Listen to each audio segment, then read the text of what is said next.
নমস্কার সবাইকে। Viral chemistry থেকে আজকে আমি চলে এসেছি তোমাদের সাথে একটা বিশেষ ইম্পর্টেন্ট কথা নিয়ে। সেটা হলো মাধ্যমিক অলরেডি শেষ। এবার ছাত্রছাত্রীদের এটা গুছিয়ে নেওয়ার পালা, তারা সায়েন্স নিয়ে পড়ছে না আর্টস নিয়ে নাকি কমার্স নিয়ে পড়ছে। এবং সবাই হয়তো জানো যে ক্লাস 11 এবং 12 এটা পুরোপুরি সেমিস্টার বেসড সিস্টেম হয়ে গেছে।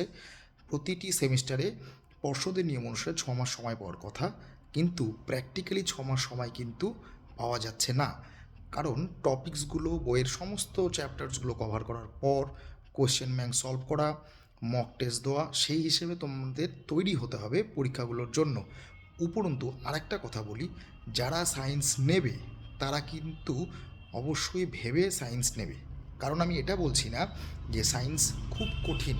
সায়েন্সটা ক্লাস 11-12-এর জন্য আমাদের বেঙ্গল বোর্ডে যে সায়েন্সের সিলেবাস দেওয়া আছে, বিশেষ করে কেমিস্ট্রির সিলেবাস, সেটা খুব একটা টাফ না। তোমরা পড়লেই সেগুলো পারবে। কিন্তু যারা খুবই দুর্বল, ভালো মতো শুনবে, যারা খুবই দুর্বল তাদের জন্য এটা খুবই ভালো মতো মাথায় রাখতে হবে। সেটা কি, লোক দেখানো সায়েন্স কিন্তু নেওয়া যাবে না।